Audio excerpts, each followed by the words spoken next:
Wow, quite a few people already. Okay, nice to see you all.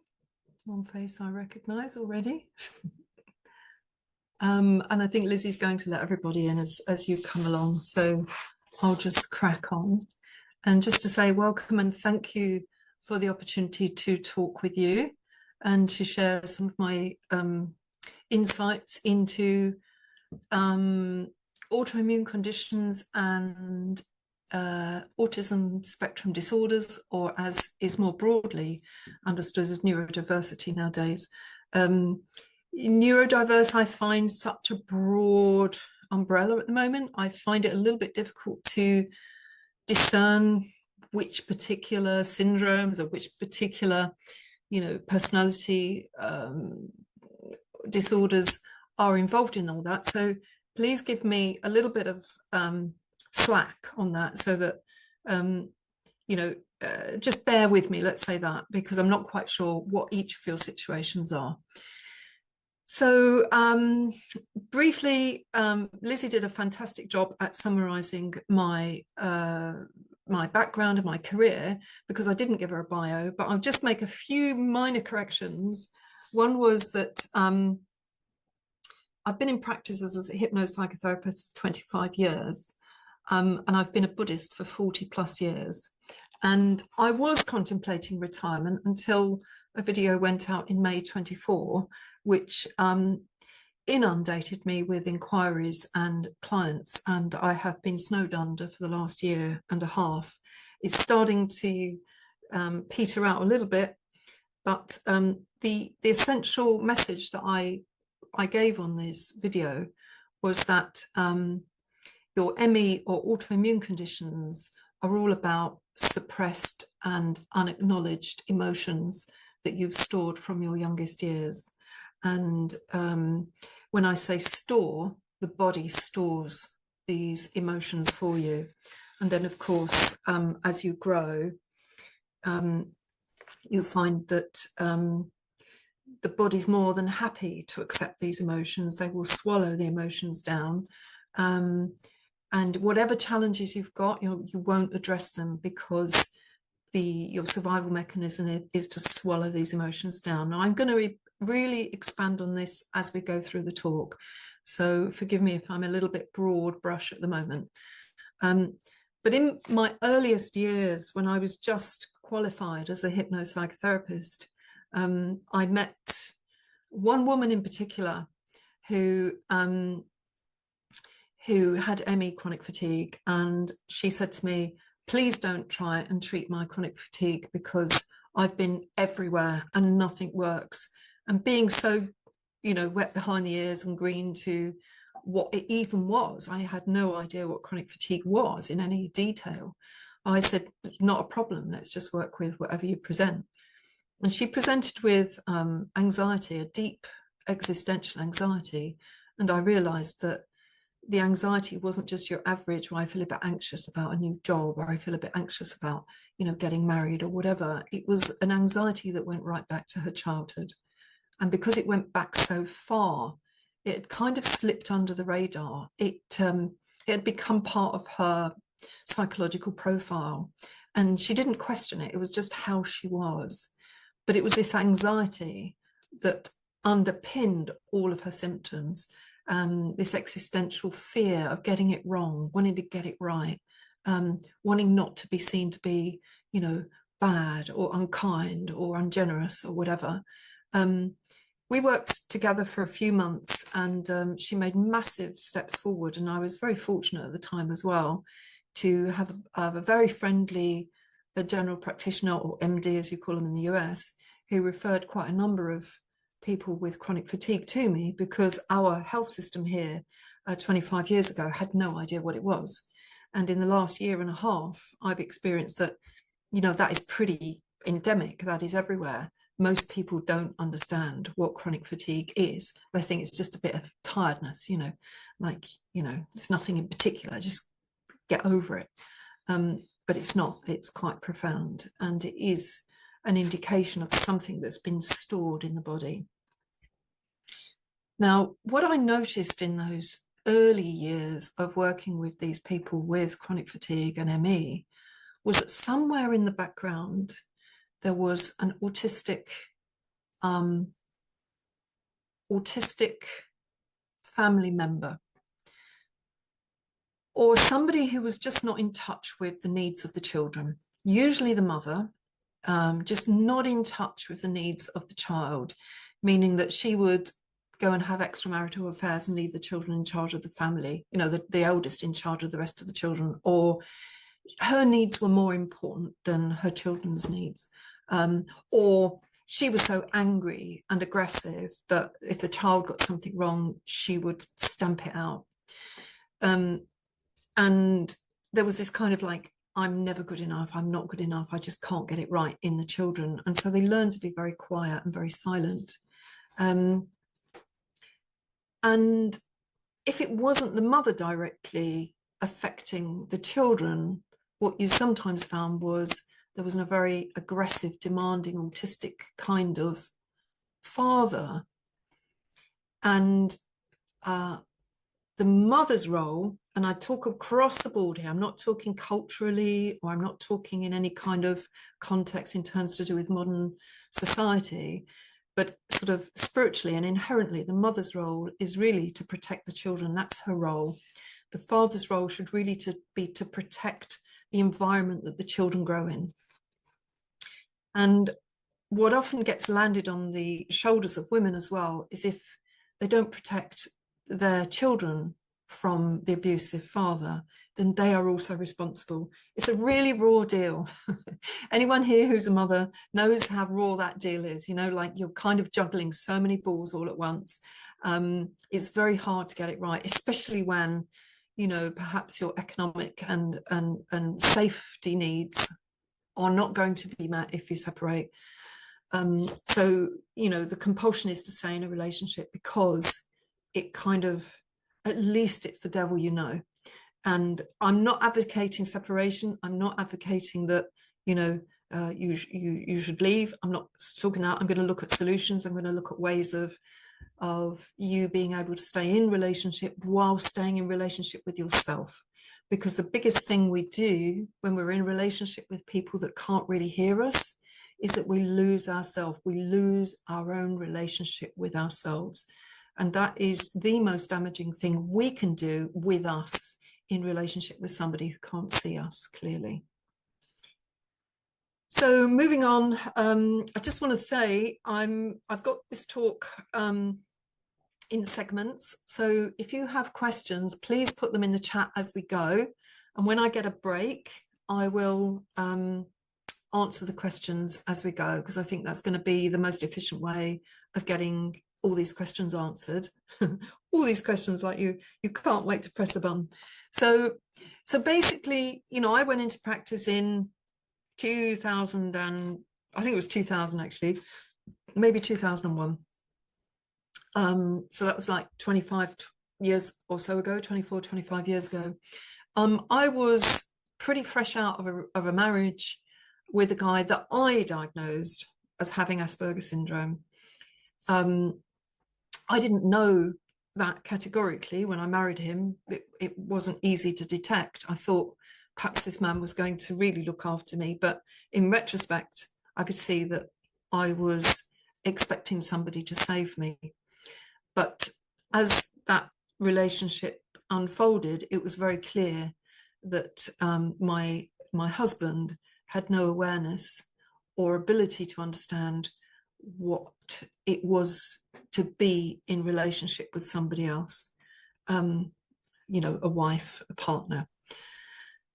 So the suffering that I went through was a loss of self, a reaction to it that was explosive. My rage was just incredible, and my sadness and distress that not being seen and not being witnessed was phenomenal. So ultimately, I couldn't stay. I'm not saying that's where everyone should go, but for me, I couldn't stay. But the suffering continued many years after we'd divorced, maybe 5, 6, 7 years, if not longer, because we went through court hearings and we went through all kinds of horrible interactions and negotiations, which didn't work very well at all. But ultimately, I had an epiphany. And it was when my daughter was 6. We separated when she was 1. So I was through the British courts for 5, 6 years. And the epiphany was that I realized that his behavior was not about me. It was not about me not being good enough. It was not about me needing to be more attentive. It was not about me not being understood. It just wasn't about me. So that was the most relieving realization. And when I say realization, this wasn't a head thing. I understood it with my head, but it was a nervous system release. I suddenly understood in my soul, in my heart, and in my center that his behavior was no reflection on me. And this is what unlocked, thank you, Mia. This is what unlocked the freedom that I experienced when I realized it was no reflection on me.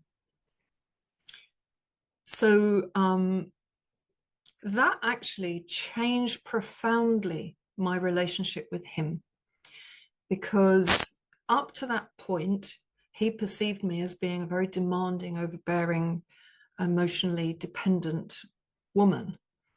And when I realized it wasn't about him and it was about me, I was able to nurse myself, really comfort myself and say, look, he's just doing his thing. I can't help the way he is. That's him. It's not me.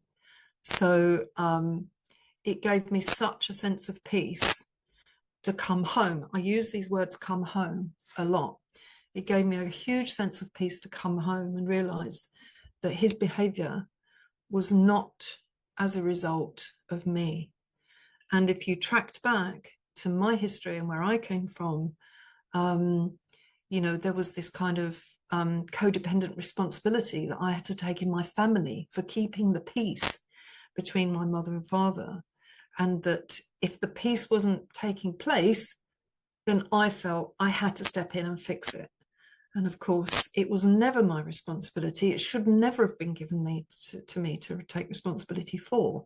But I had built my character around this super competent, super responsible being that could fix anything. Yeah.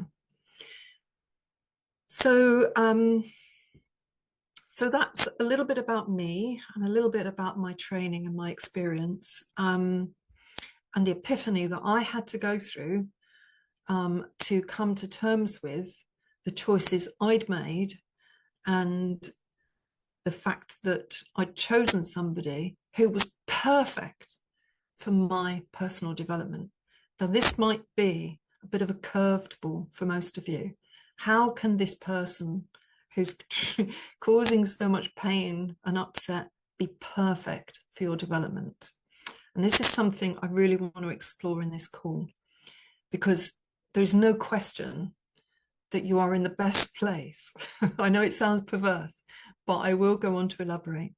You're in the best place to do the work that you need to do to come home to you and realize that you are whole, you are kind, you are generous, and you need to love yourself first.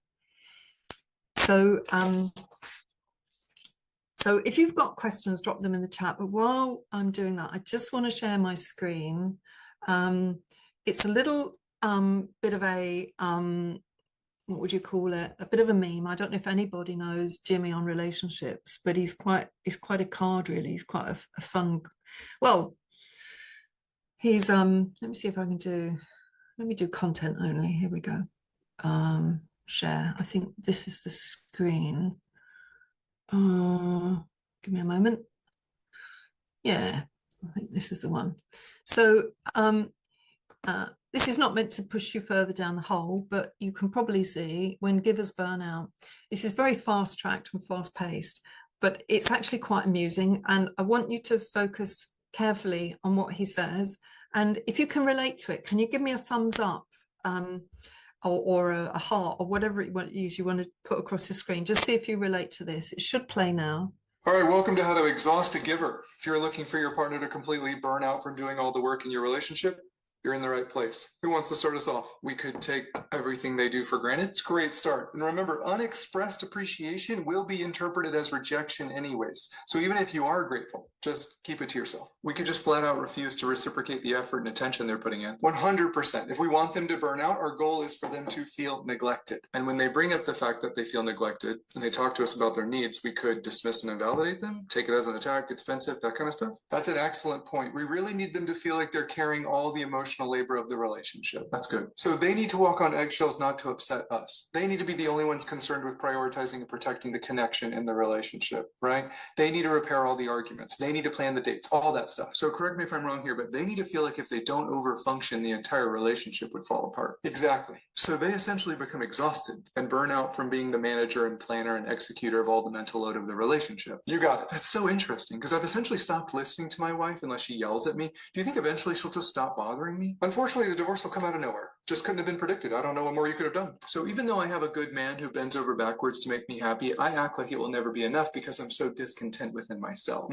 So I belittle and disrespect him and refuse to show him love in the ways that he feels it most. But instead of getting therapy and healing from my trauma, I just play the victim and blame him. Yeah, he's probably already packing. Hey, next week we're going to talk about how to punish through the silent treatment. Don't mess.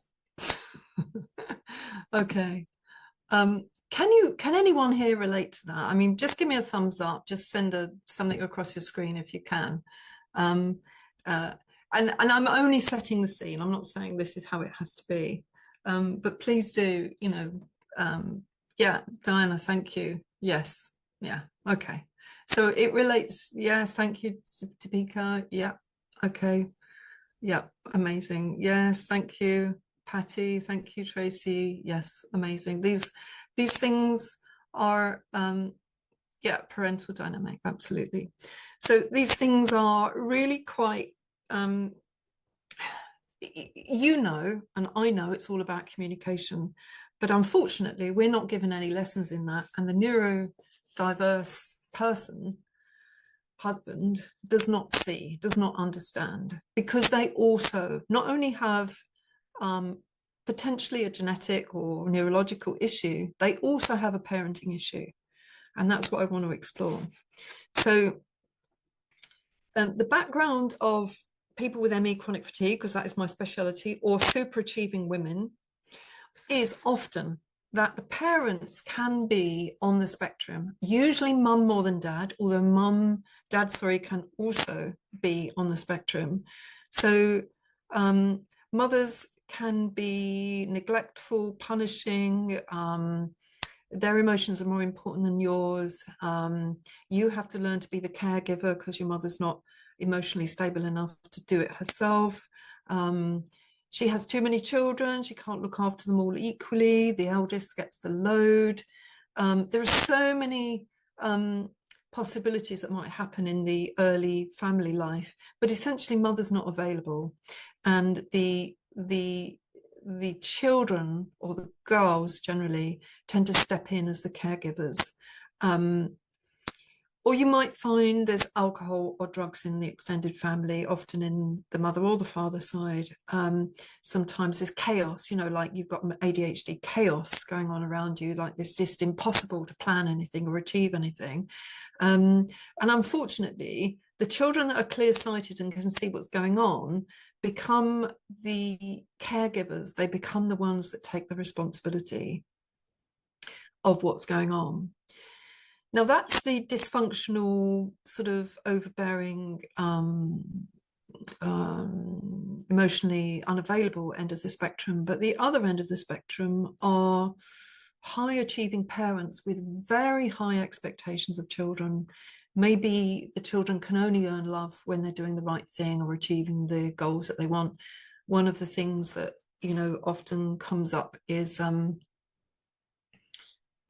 getting straight A's is still not good enough. And so the child always feels they're never quite achieving, they're never getting where they need to go. They're never getting the accolades, the parental support that they hope a high achieving will earn them. And as a result, they they develop a kind of personality that expects them to be able to exceed at everything. Now, the problem with this kind of background is that it causes children, and I'm talking about with the women here on the group, to reject themselves and adopt a survival persona, which means I can only function if I'm constantly firefighting or trying to fix a problem in the family. I have to put my needs on the back burner because my needs don't matter. That's been demonstrated to me. That's been mirrored to me. My needs just don't matter. And what happens as a result is that this denies your full self, because it's dangerous to have needs and wants that are never met.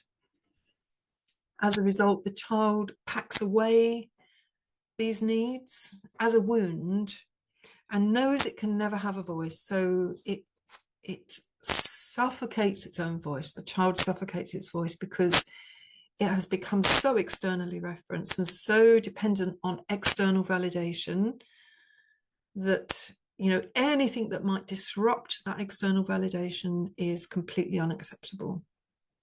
So I have to pack myself away and lose my voice.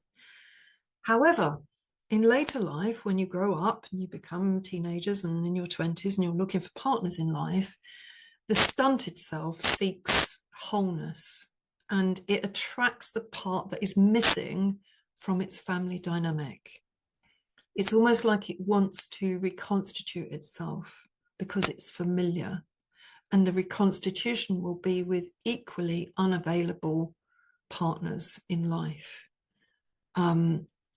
which, if you really look at your history, is a carbon copy of what you grew up with.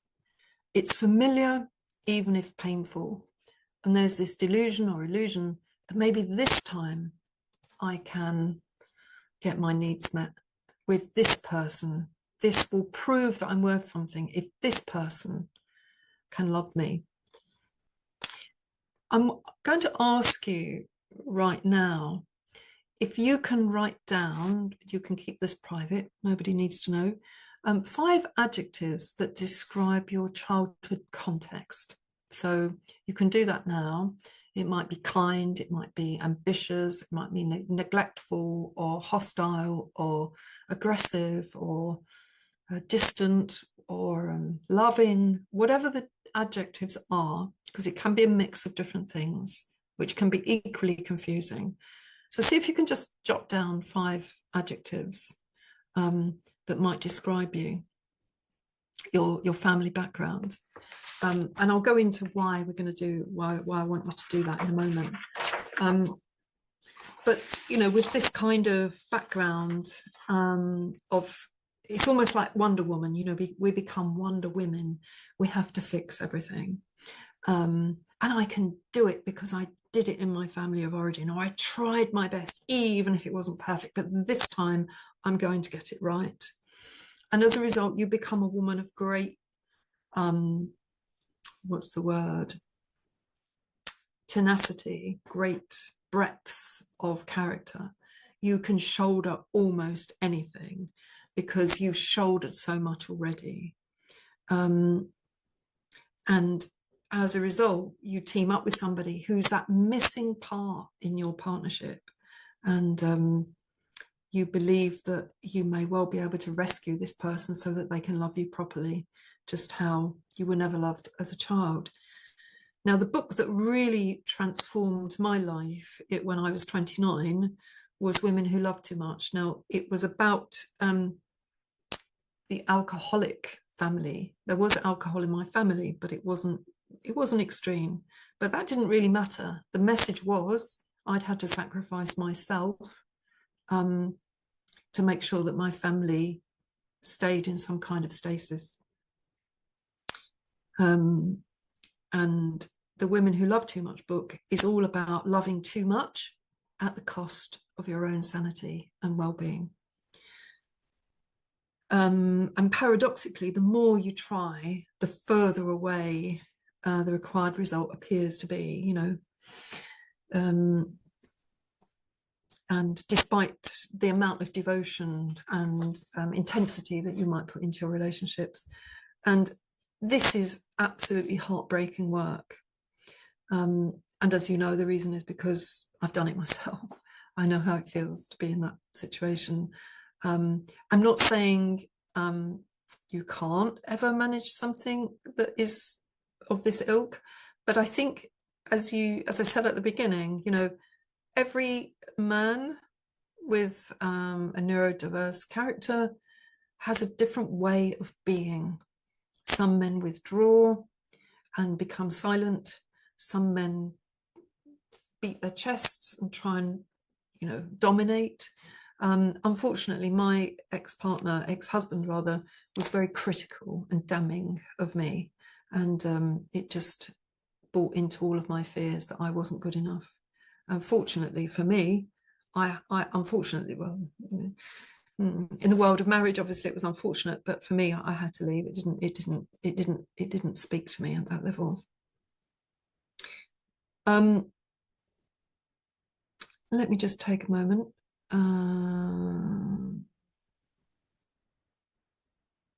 Yeah, so nothing appears to make a difference. Nothing appears to land with your partner. No matter how hard you try, nothing really lands or makes a difference. It feels like you're on repeat constantly, doing the same thing over and over again. In my case, there was lots of disapproval, lots of damnation, lots of condemning, because I wasn't who he wanted. He thought I would be like his mother, if you know what I mean. And while your partner is locked in his own reality and is unreachable, you feel unrecognized and unloved, and you can't seem to get what you need from your partner. Now, I'm going to share another video, and I want you to carefully think about the 5 adjectives that you've just written down. If you've done that, let me see if this is the one. Nope, here it is. I'm going to just share my screen again, if I can get back onto Zoom. Hold on a second. Share. Where are we? Oh, damn. This is so difficult. Why don't they make it easy? Let's see if this is the one. It might not be the one, but let's just see. Oh, it is. Amazing. Good. All right. Okay. I'm going to play this little meme. I don't know who these people are, but as I was researching to give this talk, this one really spoke to me. So I thought I'd use it as an exercise. So do see how this feels for you. Taught this when I first came into recovery. A very wise older woman said, and you can all play this game at home, list 5 adjectives to describe your childhood. So I'll throw out creative, fascinating, cold, difficult, withholding. Now, if I meet somebody who is a description of those 5 things, that smells like home cooking to me. That's home. There's something in my nervous system that's like, oh, that's home. Oh, somebody's withholding, you are going to be drawn to that. 100% creative, interesting, dangerous. Yeah. That just feels like home. And I think karmically what it is, to use a word, or maybe there's a psychological reason for this. What I'm trying to do is I'm trying to recreate home, but this time it works. Yeah. Right. So this time it's really this time, and this time is the 2 favorite words of an addict. You know, well, this time is going to be different because this time, this time, and what I'm trying to do is I'm trying to control a trauma response, right? Yeah. So it's like, if I can find somebody to play that out with, who is brilliant and creative and dangerous and withholding and scary and exciting. Now as adult, I'm like, well, my child self is like, well, let's now do this, but this time we're going to figure out a way that they're going to love us. So, did that land with anyone? Could you give me a thumbs up if that landed? Yeah, okay, thanks, Mia. Brilliant, thank you for that. Yeah, and Patty, thank you. Yeah, there is this kind of, Tracy, amazing, thank you. Yeah, it is, we choose exactly the people that replicate our home life. And unfortunately, this sickness, this sickness, this ME chronic fatigue, and I'm going to talk about the biology, of ME chronic fatigue in a moment. But this sickness starts in the soul. This is a soulful malaise. It's not something, physical. It's a wound. It's a healing wound that needs to be addressed. And you can address it in your relationship. It doesn't lead automatically to separation. And I'm going to talk about the advice I often give to couples that are struggling is stay in relationship. You have something to learn, either together or apart, but whichever way, you have something to learn. So I just want to share my screen again. Let me just see if I can get this into a slideshow. I can't remember where I got this from. Over the years, I've read an awful lot of D.H. Lawrence. Whoops, wrong way. Go back. Oh. Come on, man. Let's go back. Let's try again. Excuse me a moment. Yeah, I used to absolutely adore reading D.H. Lawrence many years ago. And this is a quote that I'll read out loud just in case people are listening to the recording and they haven't got the video in front of them. D.H. Lawrence wrote in his poem Healing, "I am not a mechanism, an assembly of various sections, and it's not because the mechanism is working wrongly that I am ill. I'm ill because of the wounds to the soul, to the deep emotional self, and the wounds to the soul take a long, long time. Only time can help, and patience, and a certain difficult repentance, realization of life's mistake, and the freeing oneself from the endless repetition of the mistake, which mankind at large has chosen to sanctify." And what I understand from this is that just because it's a physical illness or it manifests as a physical illness does not mean it doesn't go one hell of a lot deeper. And I'm not talking just ME chronic fatigue or thrombosis or fibromyalgia or myasthenia gravis or goodness knows cancer even. I'm not talking about the physical. I'm talking about the deep roots into the psychological and the spiritual. These diseases come from the soul. And when I use the word spiritual, I'm not talking about religion or religious experiences. I'm talking about our connection to soul, our connection to our deepest knowing of who we are.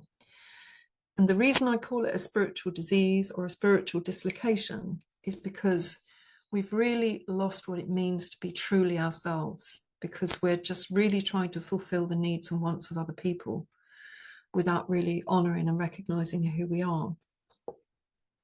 And if we don't honor and recognize who we are, then we're denying our spiritual identity. Yeah? Spiritual identity is about being totally at ease with what you bring to the world, not trying to strive for other people's comfort or satisfaction.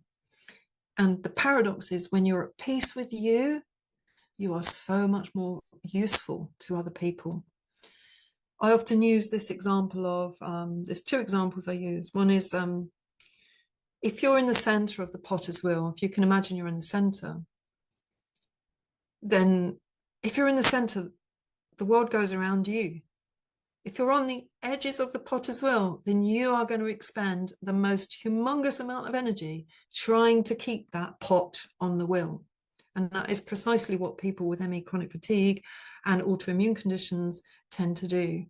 They tend not to realize that you have to put your oxygen mask on first. You have to look after you first before you start extending yourself to the comfort of other people. That does not equate to selfishness. That is not selfishness. That is self-preservation. That is survival. You have to look after yourself first. The other analogy I use is that, you know, I've actually got a glass of wine here tonight. So, because it's so late here, we're 9:30, I thought I'm going to treat myself. But in a glass of wine, not in modern glasses, but in glasses of old, wines of old, you would find a sediment at the bottom of the glass. And as long as you sipped the glass carefully, that sediment would stay at the bottom. However, if somebody came in with a spoon and whipped up that sediment and your glass of wine becomes cloudy, whose fault is it? Is it the fault of the person with the spoon, or is it the fault of the wine that has an inherent sediment at the bottom? And this is a question we need to ask ourselves. Where can we make the most significant change in our lives? It is not on the edges of the potter's wheel. It is not in trying to pretend that there's no sediment at the bottom of our wine glass. It is in really deeply addressing what's going on for us before we look at other people. So I'm going to take a few questions if there are any. Let me see. Thank you, Lizzie. My mum was a nasty one. Yes, yes. Parental dynamic, yes. Oh, good. Yes, excellent. Fantastic. Yeah, the book Women Who Love Too Much. It's an amazing book. Very old now, I think 1984 or 86, something like that. I'm going to share a little video now. Something else that I hope to be able to find quite quickly, but you know how things are. I think it's this one. I'm just going to share and I hope it opens in the right way. Yes, here we go. Right. So I heard this years ago and it makes me chuckle every time, but not because it's necessarily funny, but because it's so true. And Marge gives Lisa some amazing advice. So I want you just to listen to this. Now, Lisa, listen to me. This is important. I want you to smile today. But I don't feel like smiling. Well, it doesn't matter how you feel inside, you know? It's what shows up on the surface that counts. That's what my mother taught me. Take all your bad feelings and push them down, all the way down, past your knees until you're almost walking on them. And then you'll fit in, and you'll be invited to parties, and boys will like you, and happiness will follow. No, come on, you can do better than that. Oh, that's my girl. I feel more popular already. Yeah, nice smile. Thanks. Hey, what are you talking to her for? She's just gonna say something weird. Not me. You know, I used to think you were some sort of a brainiac, but I guess you're okay. Uh-huh. Hey, what? Okay, so you can see how our social programming, especially for women, thank you, Hannah. Yes, very funny. It is. You know, push your feelings all the way down into your boots until you're walking on them. You know, your feelings don't matter. And especially women, you know, we're in service. We are the fixers, the warmer of hearts, the comforters, especially if you've been raised in families that are all about you caring for other people. So, yeah. So these survival mechanisms cause an intense denial of self. You know, this kind of like, I have to hide how I'm really feeling because what would people think? The minute poor Lisa realized if she smiled, she got this approval from these little boys, you know, that was a training for her. Yeah, don't show, don't be true, don't be real. Just keep it all down in your boots. And this denial of self means that you have to deny all of your intense feelings of abandonment and fear in order to survive. What you often find is that when women do this, men can do it too, but let's focus on women because I know we've got a female audience, but you know, women tend to become highly intelligent and very sensitive to cues and very oversensitive to what's going on around them. But as a result of the intelligence, you tend to move in the cerebral area. So we tend to get more and more logical, more and more what we might call in NLP auditory, which means I listen and I respond. I want to see and hear exactly what's going on. And as a result of this intelligence, we come to control. We try and control outcomes by becoming more and more clever emotionally, so that we might just get one day what we need. Unfortunately, this strategy actually pushes all of our fears and anxieties even further down, because we've now split the nervous system response from our mental position. Because the mental thinks I can fix it, and the nervous system goes, oh, I can't fix any of this. So you get this split between the mind and the body. And you know, the mind wants to fix it. It thinks all it has to do is apply logic, or apply some kind of, you know, forgive me, but a little bit of emotional manipulation to try and get our partners to see how they're affecting us. But unfortunately, the logic doesn't work. It just doesn't work. You can't get there with logic. And you can't get there with emotions, because that's too painful as well.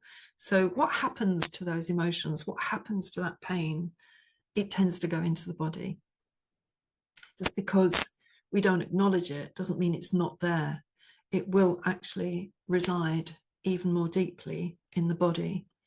And I mentioned in one of my interviews a book I read some time ago by Candace Pert, who was a former neuroscientist, who said that in her studies on the neurochemistry of the body, she could no longer distinguish the mind from the body. They are one.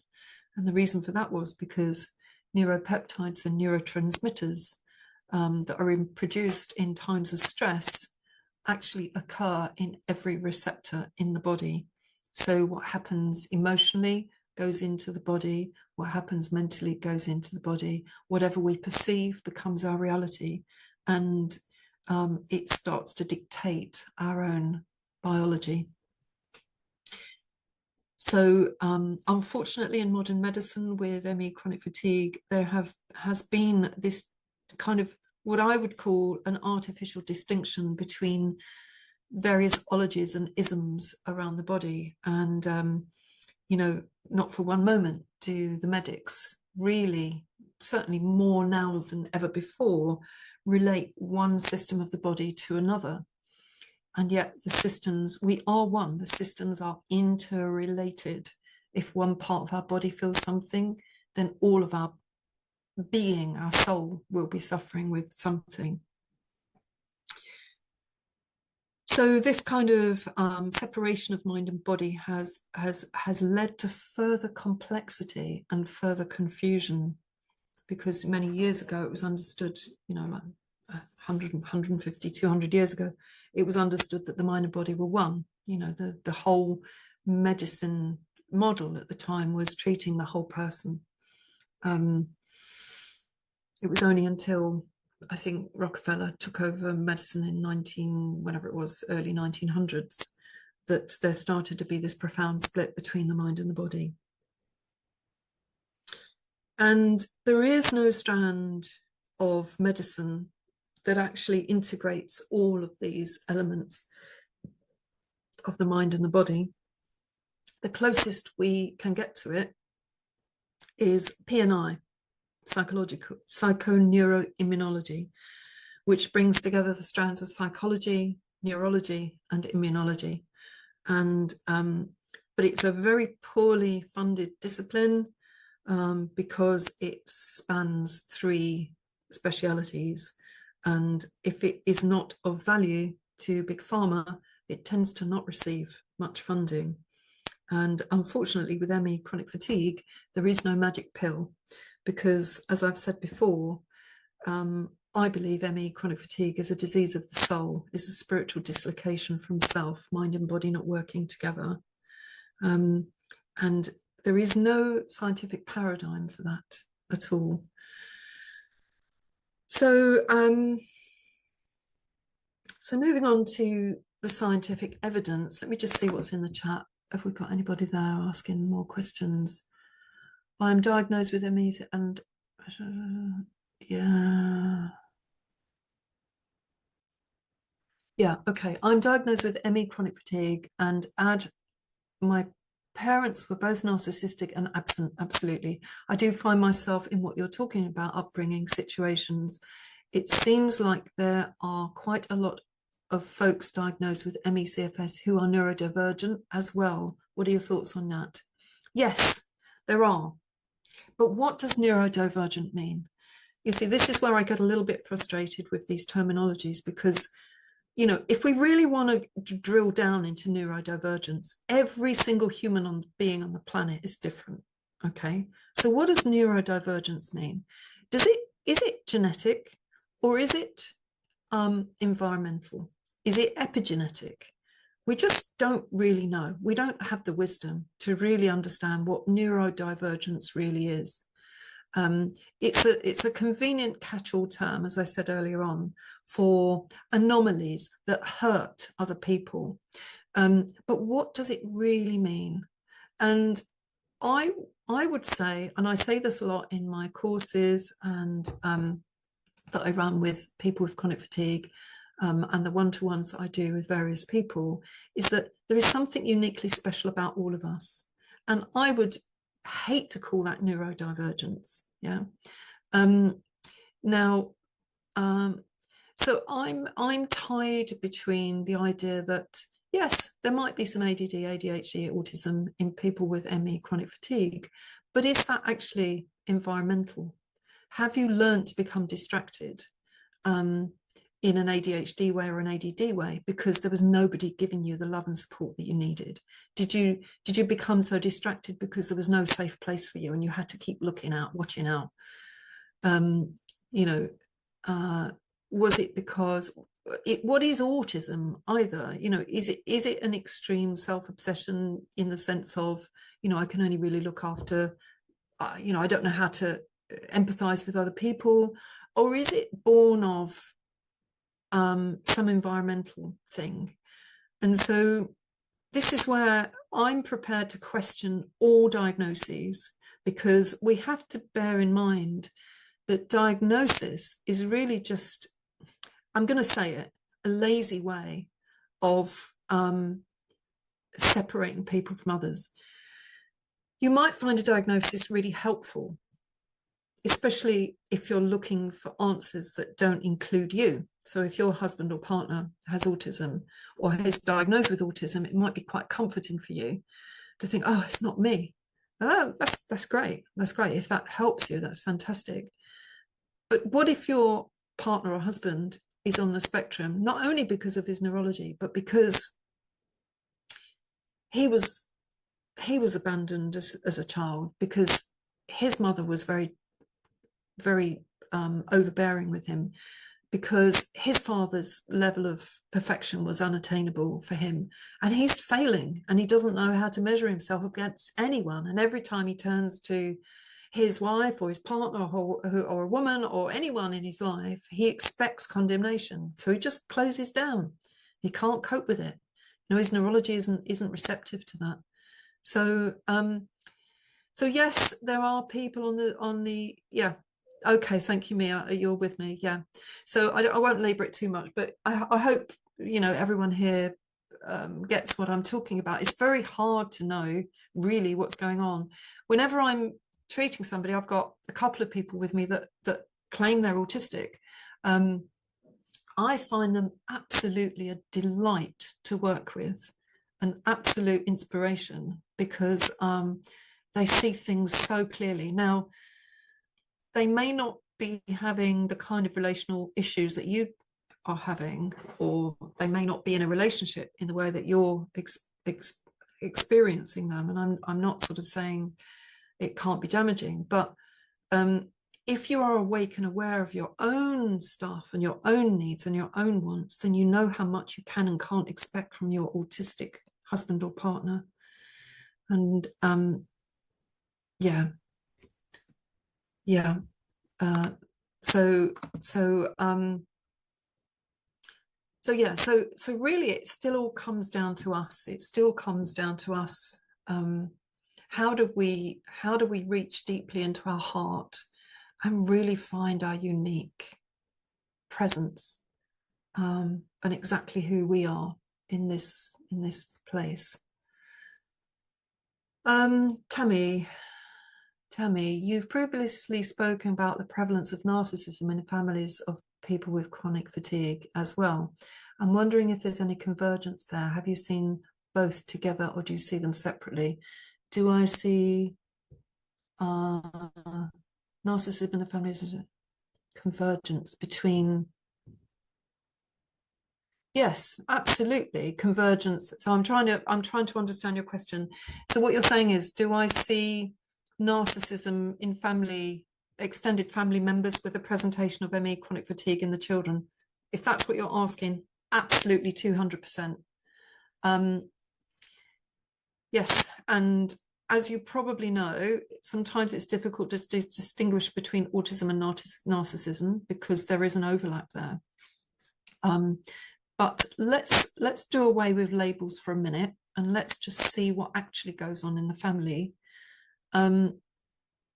Yes, what actually goes on in the family is that the mother or the father are so wounded in some way or another with their particular neurology and all of the events that have conspired to make them who they are. They're so wounded that they haven't got the bandwidth to really nurture their children in the way that the children need to be nurtured. And as a result, the children become the nurturers and the caregivers of their parents.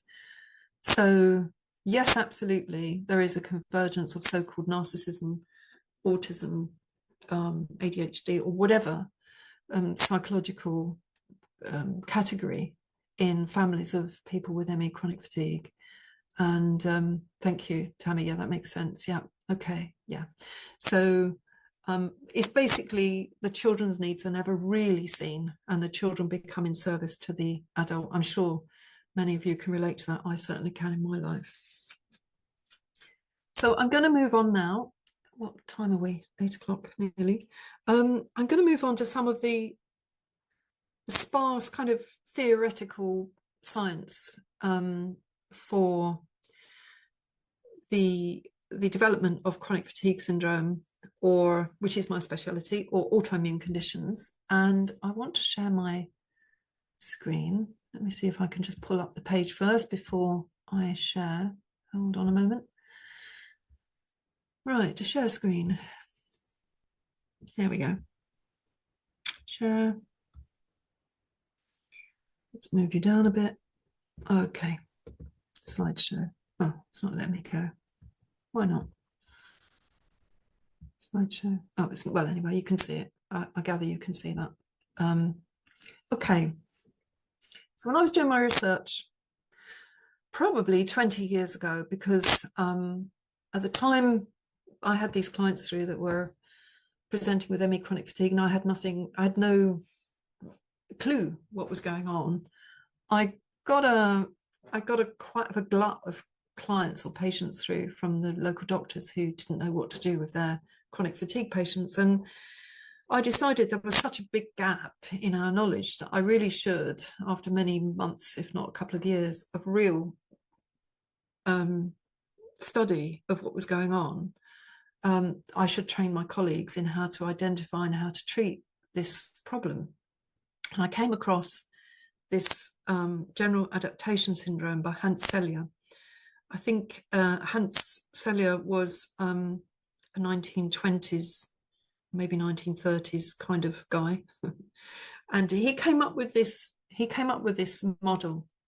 Now you can see there's 3 phases here. There's alarm reaction, there's resistance and adaptation, and then there's exhaustion or victory. So let's say there's a really, you can see on the vertical axis here, resistance to stress here, high, low.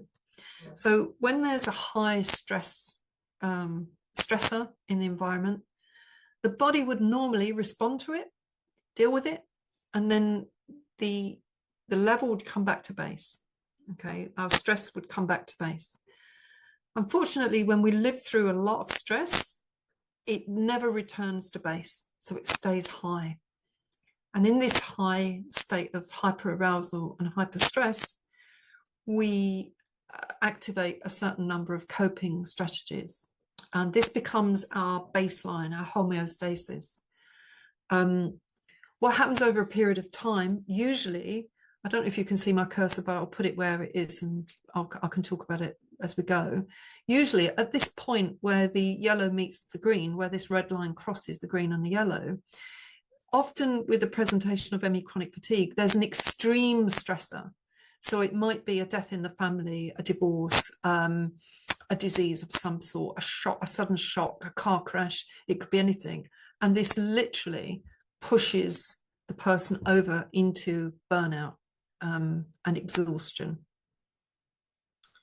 And rarely do people actually make that connection, that these things have absolutely burnt them out.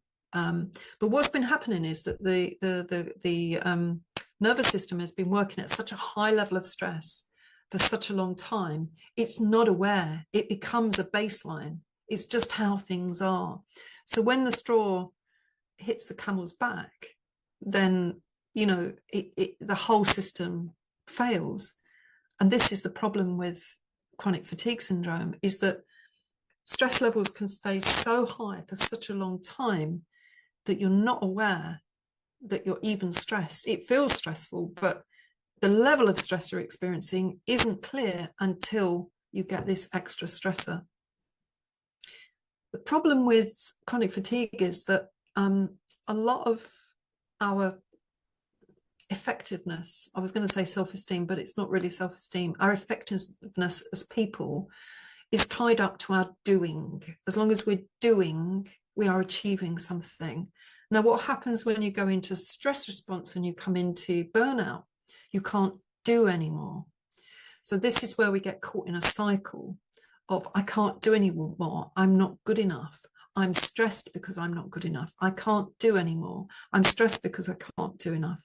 And it just feeds back in a loop, and it comes back, and it just cycles round and round and round, because all of my identity is tied up in fixing problems.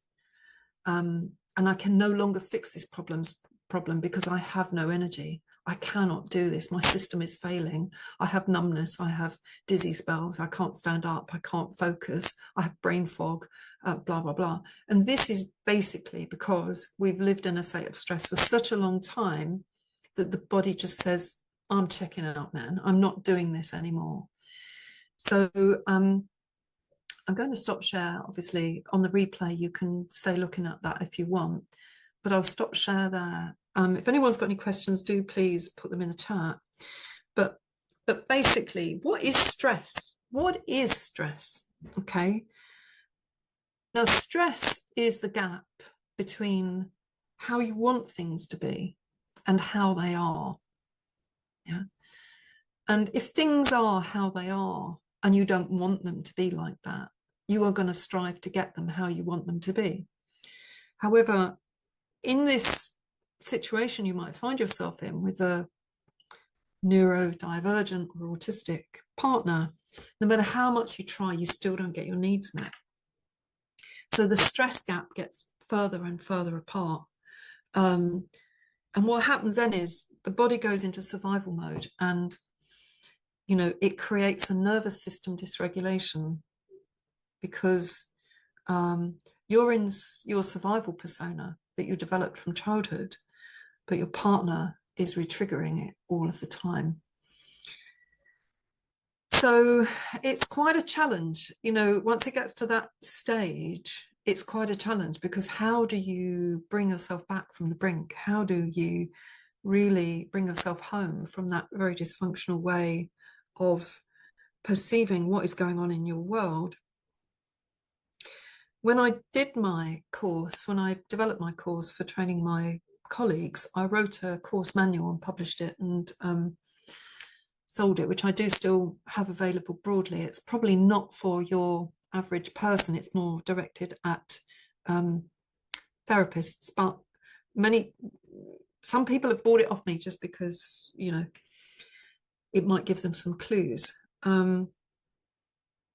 So I did go into the scientific evidence for this kind of dysregulation. And I want to just draw your attention to what happens. For example, let's say you have a really big event to happen, maybe a wedding or I don't know, a public talk or something that's really going to stress you. And you're having to perform and you're having to be something, you know, in whatever situation you find yourself in. What happens to your gut? What actually happens to your gut? Yeah, do you tend to run to the loo? Do you tend to get very swollen? Do you find that you can't eat or drink before an event because it's just not going to sit on your stomach properly? Now that is a mind-body response. There is no question that that is your body responding to the stress that is in your body, in your mind. Your anticipation of an event creates enough discomfort for you to feel it throughout the body. And conversely, if you're given a sugar pill and you're told you're going to get well, there's a very strong correlation between sugar pills and wellness. Yeah, because what the mind expects, the body complies with. So let me just see, I did copy something from my manual earlier and just stuck it in the notes here, but I'm not a terribly, you know, I'm not a great, forgive me, I'm a bit of a rebel, but I'm not a great lover of things scientific. I do find it's a bit of a red herring sometimes, but nevertheless, let's go there.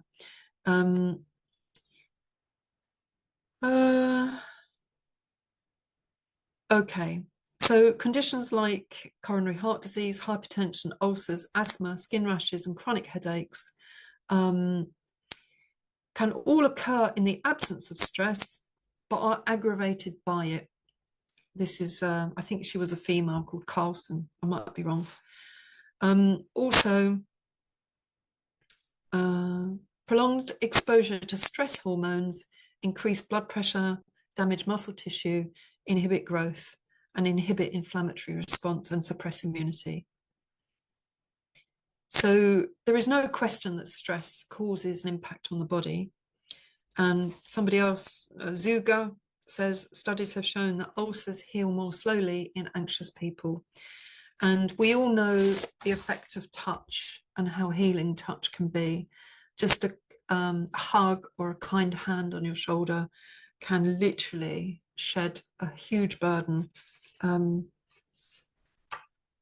at the right time, in the right place, when it's really deeply intended. So yeah, let's see if we've got any questions here so far. Okay, thank you, Rafaela. Very insightful question. Also, when currently not in a relationship. Thank you. Cool. Okay. Okay, let's have a little look at what's going on with your partner. Okay. So when my daughter was very, very young, probably 2, less than 2, probably 18 months, I got a job working for a special needs school for boys with EBD, emotional behavioural difficulties. And in that school, there were boys that had Asperger's, autism, ADHD, and they had learning challenges. But mainly it was behavioural.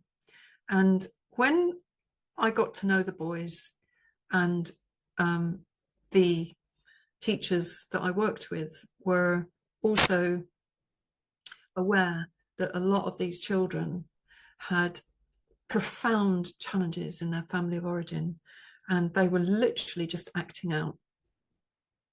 It kind of dawned on me that, you know, this was a profound suffering for these poor kids, you know, like this shouldn't be happening in Western society. These children shouldn't be being dragged up in this way, and yet they were.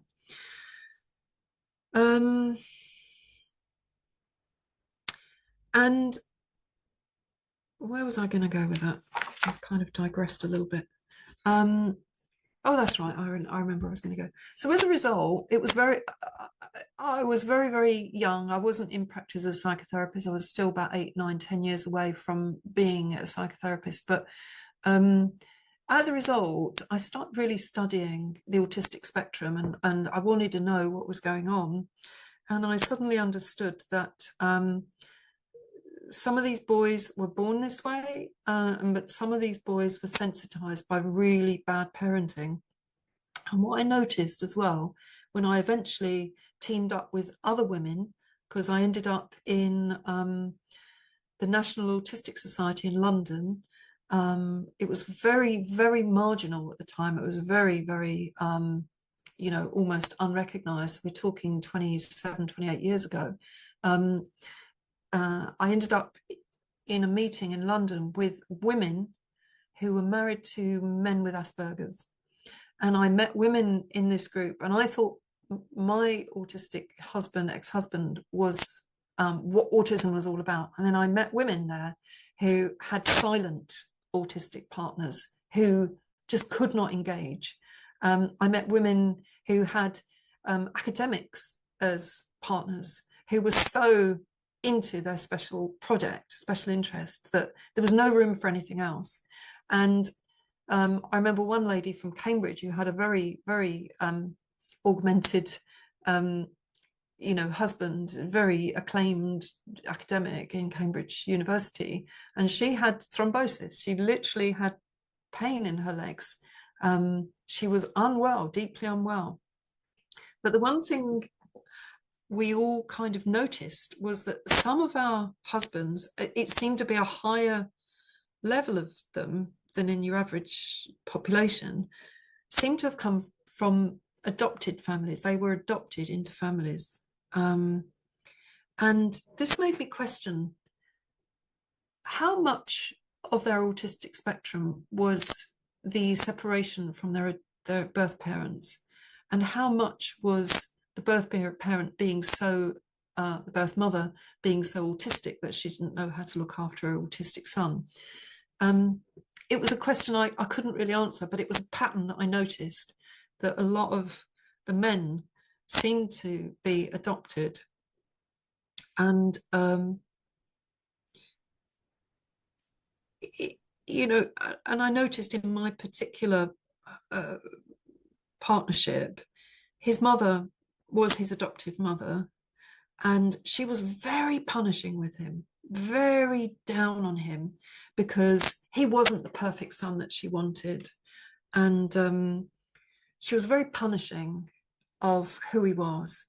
And we're talking 60 years ago, this isn't like any time recent. And there was much less understanding for neurodivergence in those years. So she was very down on him and very unkind. She was fondly known as the battle axe. Even my ex-husband's friends used to fondly call her the battle axe, because she was an old battle axe, basically. I don't think she really meant any harm, but she was so disappointed that she couldn't have her own children, and the one child that she'd adopted was so defective. There was no tolerance, there was no patience for him. And I didn't learn to really appreciate that for some time, to be fair. For the longest time you think, oh, my ex-husband's just an idiot, blah, blah, blah. Even when he's got autism, it does relieve it a bit, but it does still leave you with a belly load of anger.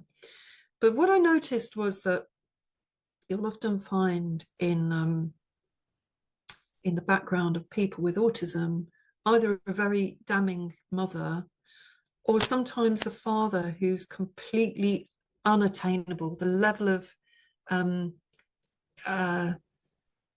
effectiveness in the world, the autistic child can never meet. So there's a suffering there. There's a great suffering for the autistic child. And the autistic child, I would say, is hugely sensitive. If anyone's ever watched the telepathy tapes, I would recommend you go and find them on YouTube. But there's a level of sensitivity in autism that causes men in particular to just shut down. I can't deal with this sensitivity, which is why a lot of them have the sensory issues with things on their skin and too loud noises, bright lights, can't deal with it all because they're so sensitive. Now, where that sensitivity comes from, I don't know, whether it's, you know, poor parenting or whether it's their genetic predispositions. But nevertheless, this is, I believe, what's happening. And as a result, they just close down and they find coping strategies to deal with the world out there that looks very victimizing. Some men retreat, some men fight. My one was a fighter. And, you know, sometimes it's really hard to work out what's going on for them and hard to find compassion for it, because obviously when you're in the middle of that, it's very hard to see. But there was one video I wanted to show you. Again, it's Jimmy on relationships. Guess who I follow on YouTube? Let me see, not YouTube, Facebook. Let me see if I can find the one quickly. That's not that one. Bystand, this one, this is it. So let me just share my screen once more. Let's see if this makes any sense. Here we go. Right. Because he scored a goal wrong. He was 7. Do you ever meet the parents and your heart immediately breaks for the kids? I watched a kid on my son's soccer team get yelled at by his dad because he scored a goal wrong. He was 7. A 7-year-old boy who scored the majority of the goals on the team got scolded by his dad because he scored the goal wrong. And this happened every goal that he scored. Everyone else in the crowd would cheer when he scored. But when he would look up for his dad in the crowd, he was always met with some amount of frustration or criticism about how he kicked it wrong, or he should have scored it sooner, or how he needs to stay focused. I never heard him say, "Good job." And eventually I watched as that kid stopped looking for his dad in the crowd. And that's when I was hit with this wave of pain and hurt for all the kids and all the adults that had parents like this, where it was never enough for them. You were never going to earn their praise, were you? They said they were just pushing you to become the best version of yourself. But it didn't matter how much you achieved, they were never going to be your cheerleader. And it just breaks my heart because this is just another example that gets excused away. Oh, come on, it's just a dad that wants his kid to be great at soccer. And he might end up being great at soccer.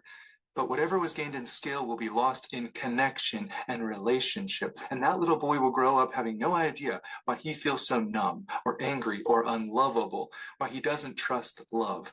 And it's simply unfair what so many kids have to deal with. And if that was you, I just want to say, I'm so sorry. You didn't deserve any of that. Do you ever meet the... Okay, I'm not suggesting it's that simple.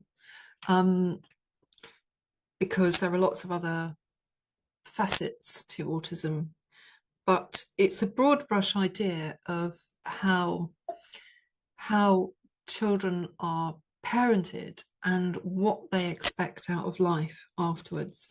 And in my opinion, when you're treating a child with autism or a family that is affected by autism, you need to look at the whole. You need to look at the relational impasses that go on in the whole system.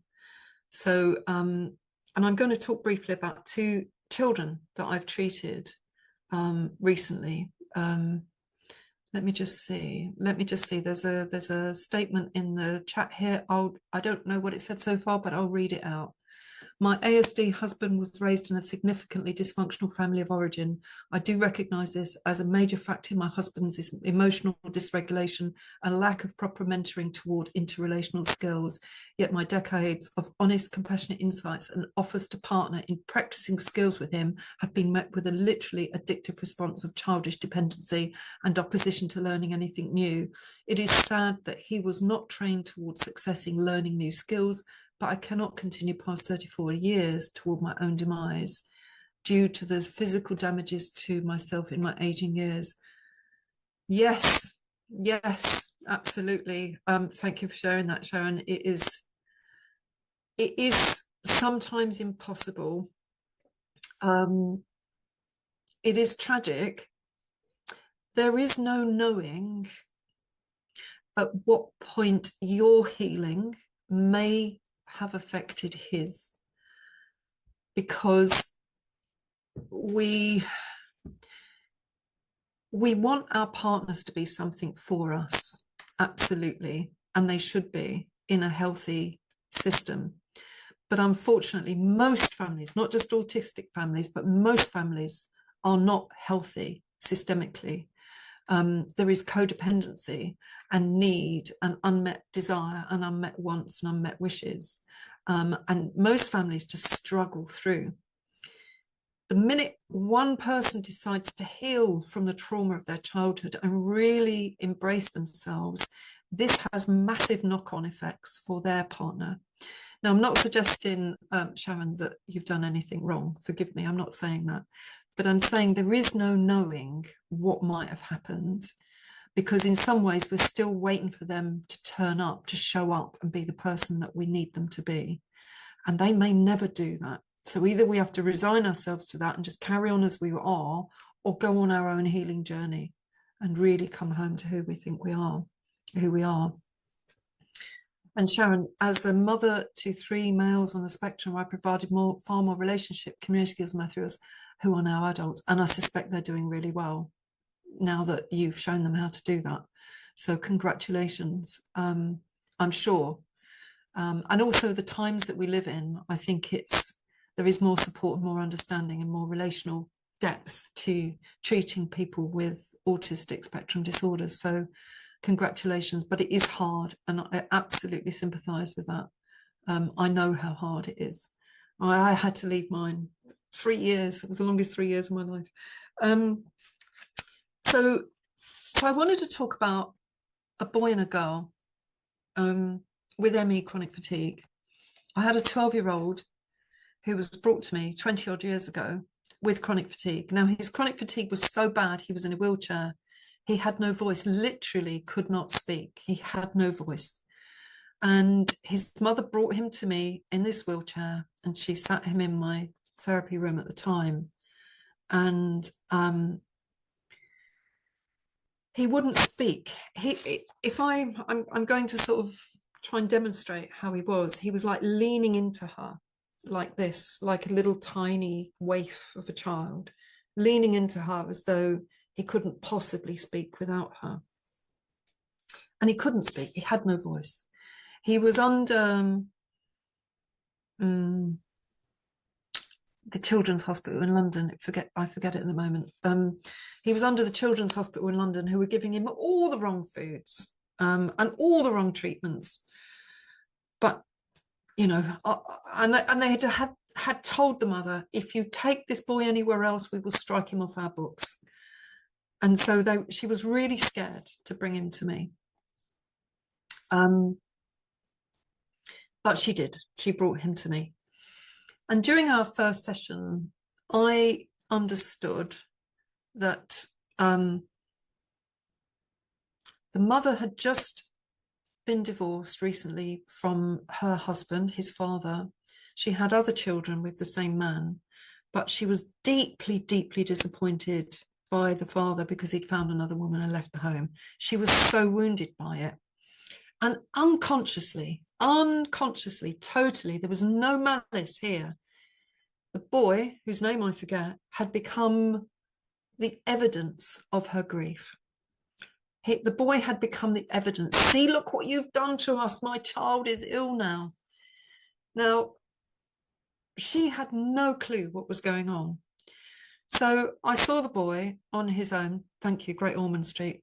I saw the boy on his own. And then I thought, there's absolutely no point talking to this boy, because the problem's not with the boy. He's just the child of the family who's mopping up the excesses of the extended family. So I managed to convince the mother to come in to see me on her own. And we did some work around her abandonment issues and her grief from the relationship. And we did some work in how that was communicating to her child. And she went from this very bitter, resentful, pained person to somebody who really understood what she needed to be for her children. And it must have been about 6 or 7 or 8 maybe sessions later, she brought him back to me. She'd been doing the work herself. I hadn't been working with the child. She'd been doing the work because she knew that it was her. I'd managed to show to her that it was her internalization of what happened that was creating the symptoms in her child. I often say to people, you know, women, mothers, we never get off scot-free. It's bloody hard work being a mother. You know, we always take this relational guilt and such from. So I'm not saying anyone here is responsible or guilty. So please bear with me. But 6 or 8 weeks later, he'd been through the whole cycle at Great Ormond Street and he'd been getting better. But I don't think because of them, because his relationship with her was profoundly different. She'd been learning how to manage him differently. He came to the door in the wheelchair, but he managed to stand up, wobble through the door with support and come and sit in the room. And he spoke. He had a voice. And what's more is, instead of being huddled into his mother like this, there was this kind of like, oh, I'm a lad, you know, I'm a chap, I'm a boy, this is my mom, you know, oh, you know what 12-year-olds, 13-year-olds would do, you know, they'd say, oh, you know, this is my mother, you know, not my mom who's looking after me. And I remember thinking, wow, I mean, I couldn't stop myself, you know, there was a certain lump in my throat when he walked in that door, and I noticed the profound difference in the relationship between the mother and the son, and it was phenomenal. And she said to me, what happens if he gets tired again? Because I'd gone through this whole training on, you know, the nervous system gets tired when it needs to rest, and you have to honor it. You mustn't override the signals, you have to honor it. And like, we'd been through that whole training over a period of time. And she said, what happens if he gets tired again? And I looked at him and I said, well, if you get tired, you rest. And if you can carry on, you carry on. The most important thing is to listen to your body, you know how you feel. And like, they went off. Alistair, his name was Alistair. They went off. He's now a 28-year-old young man. He's been through university, never had a problem since. And I only know this through contacts, you know, people that know them. But he's doing amazing. Thank you, Deepika. Yeah. And then I had another young woman very recently, a 13-year-old, whose mother was very conscientious and very keen. But the poor girl had no voice. She had no voice. She could speak, but I could see in the dynamic, the mother was so anxious about her, so worried about the child, that the child was feeling the responsibility of the mother's grief and anguish. And the child was scared to upset her mum. And so you had this loop going round. If I get really anxious about my mum, she's going to get anxious about me. And when she gets anxious about me, I'm going to feel the responsibility and I don't know what to do about my mum's feelings. So I'm going to get even more anxious about her. And then she's going to get anxious about me. And you go around and round and round in this loop. And I managed to get the mother to see what she was doing. Not from any, you know, I'm the last person to blame anybody. It's not about blame. This is about understanding. And the minute the mother took the foot off the brake and started letting her daughter go, the daughter sprung back. It was like magic. So, you know, in my opinion, treating one person in a family system is pointless. We have to treat the system, because the system creates its own dynamic and its own energy. Let me just see what's been put in the chat, because I think we've got a number of things that has come up here. Where are we? As to most families being dysfunctional, absolutely true. And I believe my attraction to my ASD spouse was due to my own family origin and my childhood sexual abuse. Yes, absolutely. My mother's mental health issues, plenty of challenges on all sides. Yes, absolutely. Thank you for your candidness, Sharon. Yes, absolutely true. So true about us as mothers, absolutely. And I felt the lump in my throat hearing that. Yes, it is really, this is all about deep love, really. This is all about trying to see the humanity in everyone. And, you know, as a Buddhist of 40 plus years myself, I'm always looking for the Buddha in people. And what that means is that I want to see who they are underneath their social face. I want to perceive what's going on when even they can't see it. Because if I can deeply relate to the Buddha within them, then they're going to start responding to me and my Buddha. And now, you know, this may be partial in the terms of the Buddha. I mean, I practice Buddhism, but even from a Christian perspective, if we look at it to the point, and you may have differing views on this, but if we look at it to the point that God doesn't want to see you suffer, he really doesn't want to see you suffer. He wants you to be a tiny shard of him. He wants you to really show your light in the world. He wants you to be who you are. He doesn't want you to be miserable or unhappy. He wants to be who you are. So, you know, I've had many Christian clients over the years, and I'm still looking for the Buddha within them. I'm still looking for their God self, the God self within them. I'm still looking for the part that is actually quite beautiful and perfect underneath all the programming. And I believe this is our, I believe this is our inheritance, you know, to really embrace ourselves as the faulty human beings that we are in all of our perfection, because, you know, we're never going to be perfect, but we're perfect in our imperfection. And I think that's where we need to start being easier and kinder to ourselves, and, you know, embrace life in a different way.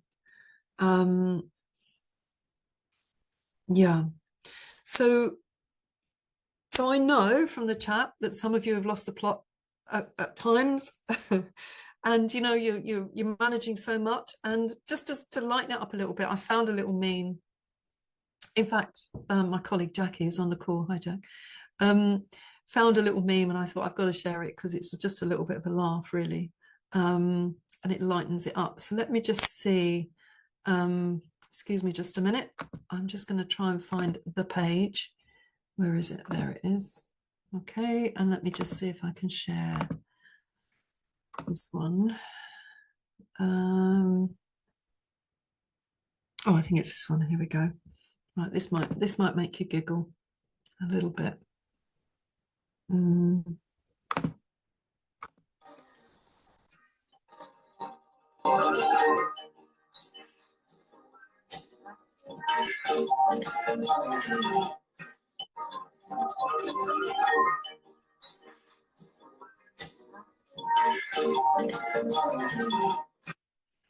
So, oh, it's still playing. Hold on, let me just turn it off. There we go. So, I don't know why I put that in there. I just thought it was a bit of fun, really. But it's just sort of to lighten it up a little bit and say, look, you were all trying to get through this life. You know, we're always all trying to get through this life somehow in the only way that we can. Thanks, Hannah. That was great. It was a giggle. You know, like, how do we manage all of these different demands on us? You know, like doing our inner child work, you know, setting our boundaries and all that stuff. You know, it is quite a load, but you can do it. And that's not to put pressure on you. You can relax and start to sort of melt into just being peaceful with you. Never mind all those other pressures, but peaceful with you. So let me just see. Oh, we've got 3 comments in the chat. Okay, thank you very much, iPhone. I don't know who you are. Sharon, thank you. Yeah, but and imperfect human wrapped around the perfect soul. Absolutely, yeah. Marvelous. Okay, how long have we got? Oh, we've got a bit long yet. So how do we start this journey to our wholeness? Where do we go with this? You know, because how do we stop bleeding out endlessly and expending precious energy and never getting that scratch itch? You know, it's never quite enough. We're never quite good enough. How do we move ourselves into that journey to wholeness within ourselves? And I'm going to use an emotive word, which is forgiveness, because the word forgiveness sometimes it carries religious connotations, and I don't want it to. I want you to understand what forgiveness does to the body. and the soul. And I want to describe to you what is forgiveness. Forgiveness is giving up the hope that the past could have been any different. Forgiveness releases our pent-up emotions that have been stifled and turned into fatigue and symptoms.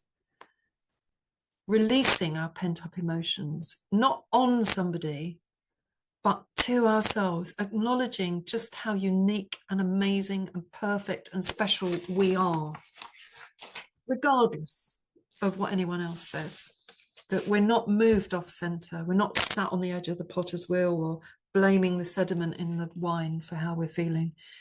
It's profound self-acceptance, and it's about deeply forgiving ourselves and releasing the pent-up emotions that I feel in my body. Biologically, when we release those feelings, we are releasing a ton of autoimmune conditions, a ton of emotions that cause autoimmune conditions. What have I said here? Excuse me a moment. It starts with you, okay? Forgiveness is not about anybody else. It starts with you. The cart before the horse thing about forgiving others before you know what it means for you is like a codependency. I can only feel free if I forgive you, even if I'm still suffering. Yeah. So that to me is a cart before the horse. I forgive me for allowing myself to feel so bad about what's happening within me and feeling not good enough and not loving enough and not, perfect enough. I have to forgive me first, and then it releases everybody else. I don't know if you ever saw the film Practical Magic. Hi, Tammy. Okay, no worries. Practical Magic, where right at the end of the film, there's this release of a spell that's been cast over the two girls that have become they're witches, and they've been in this cursed family where the curse keeps coming through, and it's come through generationally. And suddenly in the final scenes, they release the curse, and suddenly everything changes, and there's this freedom and this joy. And that is like forgiveness. Once you release yourself from the curse, the familial curse, the lightness you can feel is phenomenal. And I can attest to this. This is how I felt when I realized that my ex-husband was just doing his thing. It was nothing to do with me. He was just doing what he was programmed to do with very little self-awareness and self-insight, but that wasn't my fault. I couldn't help it. I forgave myself for getting angry and bent out of shape by him, because it wasn't about him. It was me. It was me that was holding his feet to the fire. It was me that was telling him he wasn't good enough. It was me that was doing that. It was me that was causing myself harm and stress and so on, because he wasn't what I wanted him to be, because I was waiting for somebody to rescue me and save me from myself. And that was impossible. So going back to the whole God thing, God wants you whole. He doesn't want you in pain. He wants you whole, so bring yourself home. So storing fears and resentments and slights in the body causes physical disease. It causes physical harm. Guilt comes in through the back door. We get angry and so on, and it all gets very sticky and unpleasant. And we suddenly feel really disgusting within. And this binds up an awful lot of energy, and there's lots of layers of shoulds and ought tos on top of that. So anyway, where are we now? So we apologize to ourselves. We deeply release what we've been doing to ourselves. And as a result, we start to release our energy, and we start to release our person from the toxicity of our own emotions. You know, nobody is causing you these emotions apart from yourself, with your history, your background, and all that stuff. And you happen to have teamed up with somebody who kind of perpetuates that history for you. So forgiving others becomes a completely natural consequence of forgiving yourself. Energy starts to flow through you again. And we can see the other person as simply a human being, not as the monster who we guiltily used to think they were.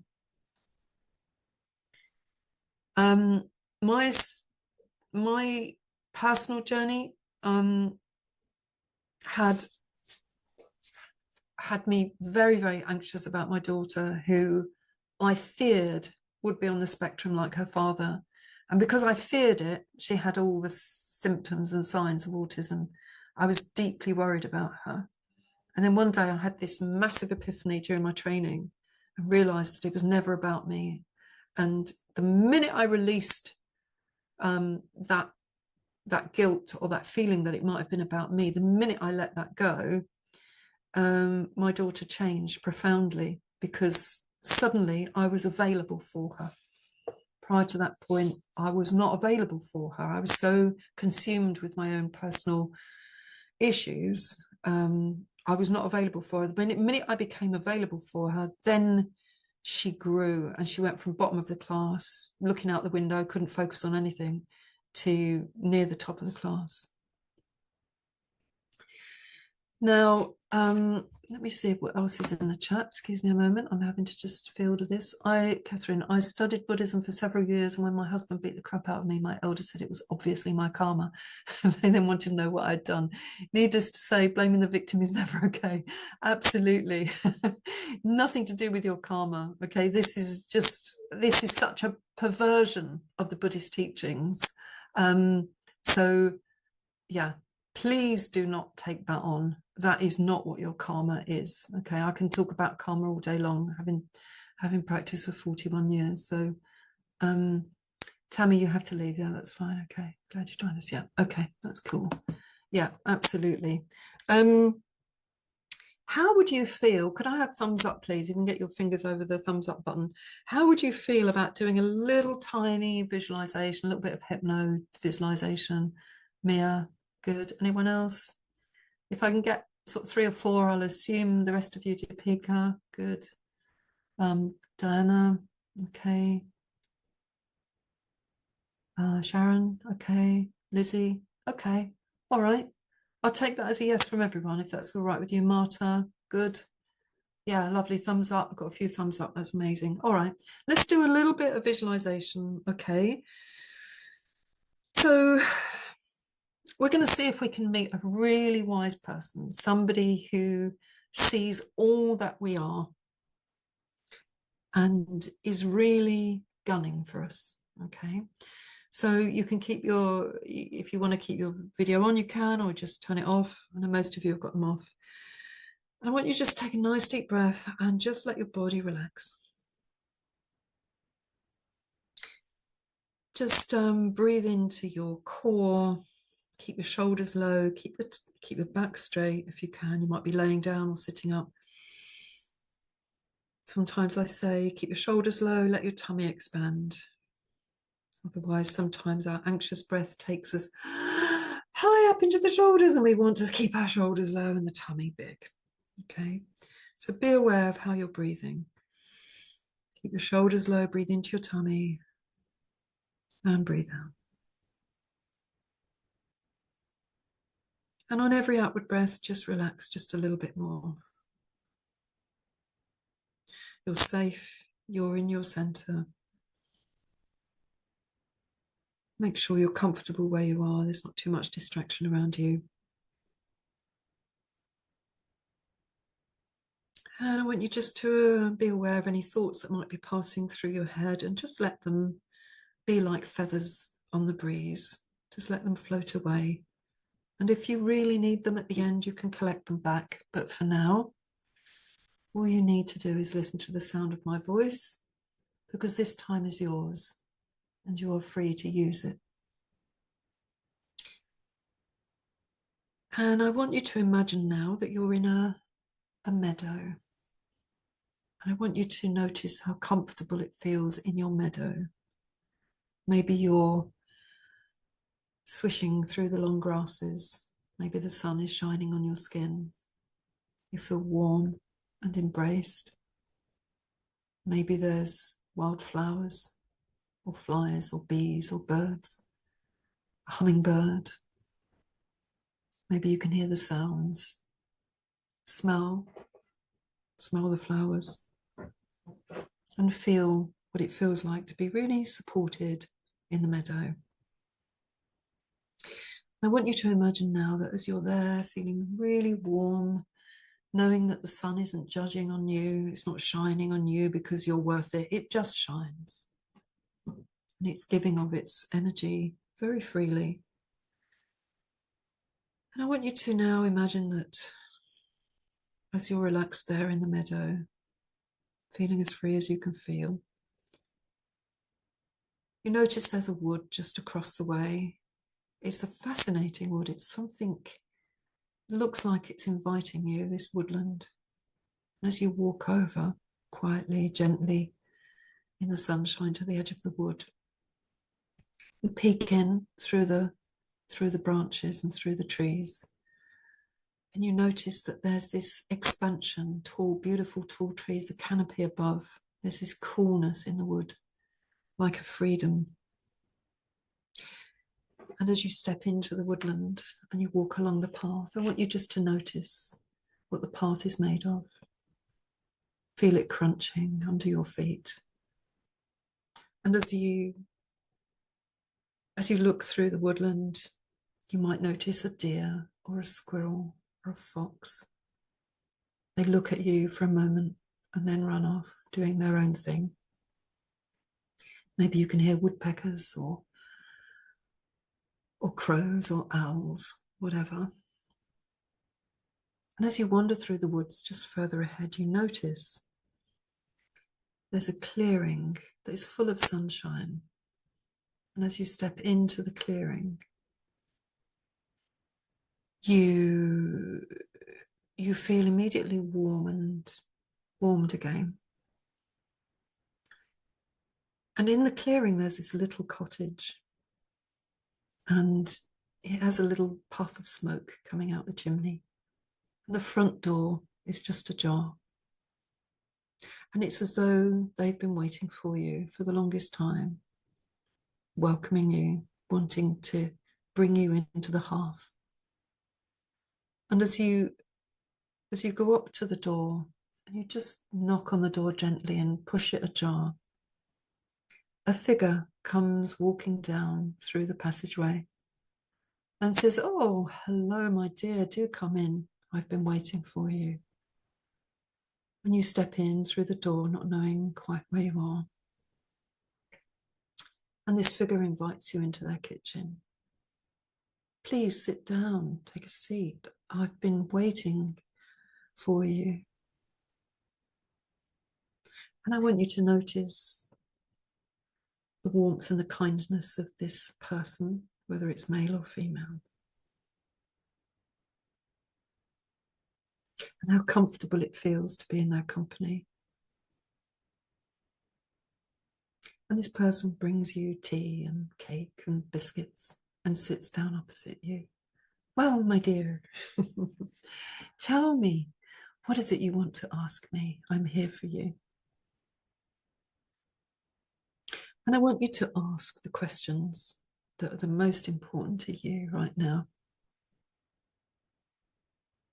Just allowing yourself to feel that you can ask any question you like.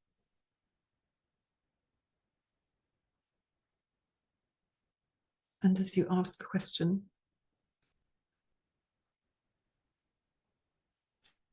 what comes back? What does your host say to you? Just listen carefully.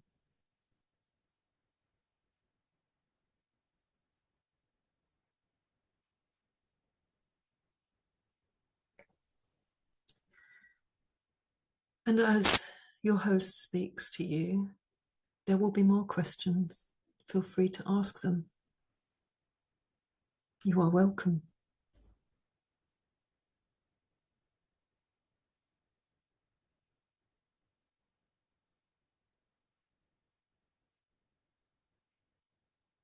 And listen to your host's answers carefully. Take them into your heart. This person means all the best for you. They want to impart their wisdom and their knowledge to you.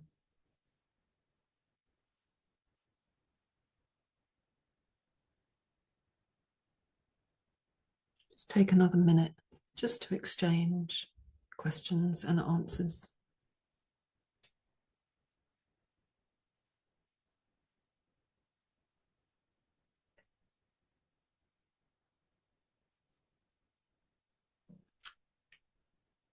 And I want you to notice how it feels to be sat there, how comfortable, how easy it is for you.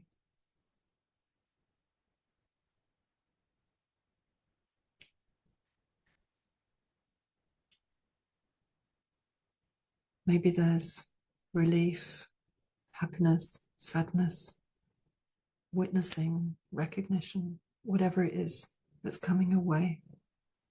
Just feel comfortable.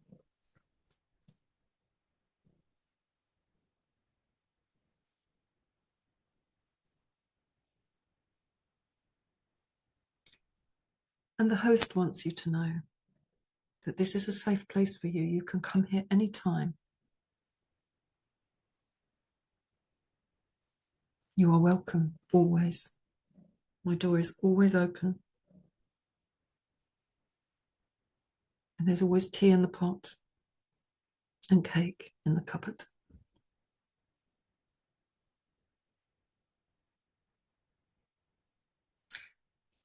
And as it becomes time to leave, I want you to stand up. Maybe give your host a hug. Let her hold you or him hold you. Notice how it feels to be fully recognized with all your sadness, your quirks, your fears, and to be completely validated. It's okay. You're human. Give your host a hug. And your host wants you to know she's always there, or he's always there for you. So as you say your goodbyes, once more, turn to the door and step outside. You wave to your host and you walk back into the clearing, feeling lighter and freer and relieved in some way. And you come back now through the woodland. The animals are curious. They want to see you. They look differently to you. There's a curiosity in them. They're not so scared by human activity. And as you wander back through the woods and back to the meadow, notice how it feels again, once again, to be in the sunshine in the meadow. And having gone through a process, just allow yourself to take in the sun, the sound, the senses, all the senses, and notice how it feels to be just you.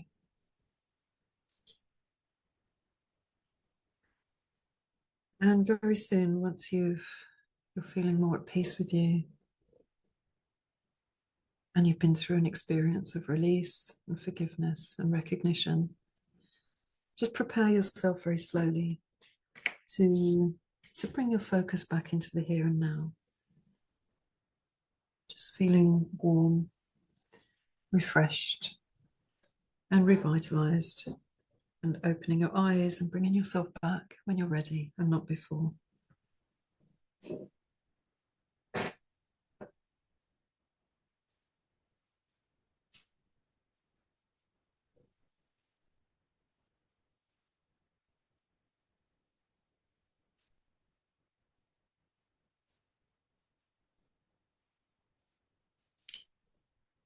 Okay. Does anyone want to put anything in the chat about what they met and how they felt? No absolute compulsion to. Marvelous, Sharon. Yes, I'm ready to release and forgive myself. Fantastic. Yeah. Yeah. Okay. So what you might call that in nervous system hypnotherapy is resourcing. We're going into a place where you can feel really witnessed, seen, and supported in everything you are. And whenever you're feeling stressed or not good enough, etc., you can go back to that place and find the person that supports you. Yeah. Yeah. Brilliant. Well done. So I didn't have to prepare the place. I heard, "This is just for you." And I walked away and I shouted jubilantly, "I'll be back." Fabulous. Fabulous. Yeah, this is your life, your mind, your soul.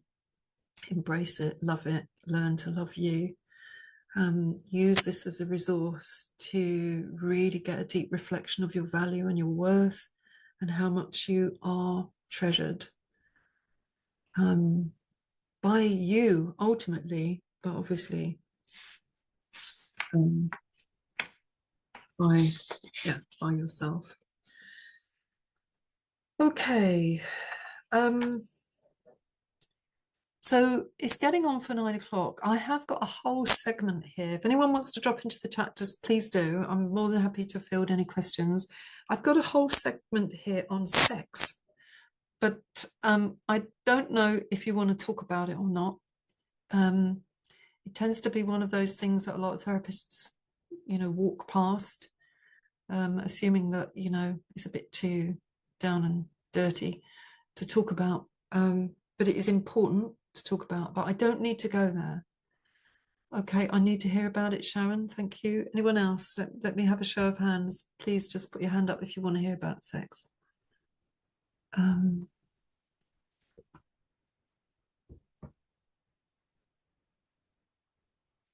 Raised a hand. Yeah, Maria. Marta, sorry. Marta, okay. Okay, I tell you what, Diana, okay. Topeka, but I do, but I have to go. Okay, well, it will be on the replay, so I won't go into too much detail. Patty, okay. Right, this may not work. I'm too old to care about sex. Oh, bless you, Catherine. Fair enough. Well, I'll just do a quick run through, okay? Because sex is the first casualty of a breakdown in a relationship, and a lot of relationships become very hostile sexually, and difficult to sustain because it's either one wanting it all the time and the other one defending, or the other way around. Because what's been lost is intimacy, and intimacy is not sex. It's facility to be yourself with your partner. And if you can't be yourself with your partner, then it's very hard to have consensual, comfortable, and easy sex. Oftentimes, what women express, and I've experienced it myself, is that there's no connection sexually. I'm not connecting with this person. I don't feel they see me. I feel like I'm just being used. I'm not feeling loved or treasured or seen or witnessed in the act of sex. And I feel it's all going on for me, but not, to me, but not for me. And so it becomes very mechanical. Sometimes it becomes standoff, you can't really perform at all on either side. And when sex fails, then the relationship starts to become very, very difficult to manage. If you can get to a sex therapist who's comfortable with working with neurodiversity, fantastic. But, you know, rekindling sexual intimacy is not a walk in the park. It takes both sides to do some personal work, look into their healing. And it may take both of you to take that pressure off of the sex, performative rather than intimate. Now, this may not be possible with your neurodiverse men, but let's see. I have used it with a neurodiverse man who I've subsequently been in a very brief relationship with, and it did work, because I felt it was very mechanical. You know, it was not really, his relationship with me or mine with his was not really recognizing me at all. I was just, it was a fairly mechanical, and I hated it. So we did what's called the 3-minute game, which is a game that has been created by a woman called Betty Martin, who I studied with a number of years ago, and her philosophy is called the Wheel of Consent. And in the Wheel of Consent, we have to give consent to what it is we want to experience in our intimate relationships with our partners. So these are the instructions. Okay, you can watch this back, and if you need to take some notes now, take notes, but obviously this will be on record, so you can watch it back.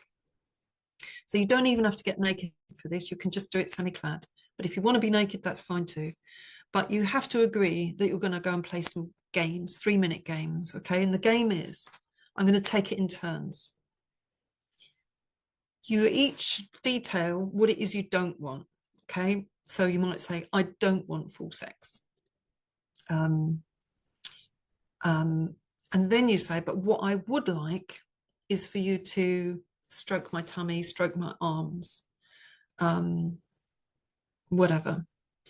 And I'm going to ask you to do that for 3 minutes. Now, if he strokes you in a way that doesn't feel what you want, the way you want to be stroked, say kindly, thank you for doing that, that's feeling nice, but could I please have it a little bit firmer or a little bit less or whatever. And there's another thing in the Wheel of Consent is, don't let your partner steal. Just because you've given him consent to stroke you in a certain way or touch you in a certain way does not mean that he should steal. And what stealing means is do things that you don't want. You have to be clear about what you want. And sometimes if they really don't get what you're talking about, you might say, I want you to stroke my legs, as though you're stroking a cat. Okay, because sometimes they would sort of do a really tickly type feeling, and sometimes they will sort of claw you. So almost everyone knows how it feels to stroke a cat or a dog. Yeah. So I want you to stroke my legs like you're stroking a dog. But he must not steal. And vice versa. So he may say, well, I don't want this. And you may say, I'm not prepared to do this. This is just an intimacy exercise. I'm not prepared to touch you on the genitals. I'm not prepared to, you know, do anything overtly sexual, but I want to touch you. I want to communicate with you in touch. And he may say, well, okay, if that's all right, then touch me like this. And the point is to do it for just 3 minutes and then reverse, keep reversing it around, you know, one way or the other. But what you're trying to do is build some kind of trust or intimacy with each other. Thank you. Yes. Oh gosh, I do need to change. Yeah, to close very soon. Yeah. So just try and build some trust, and yeah, do this back and forwards and reverse. And what you're trying to do is just find a way back into sexual intimacy with your partner that isn't all performative. Okay, so let me just have a look at the last 2 points.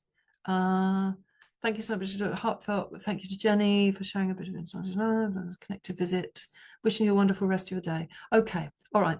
Well, I'm gonna wrap up. If anyone's got any last questions, please do put them in the chat. I'm going to share my screen once more as a final share.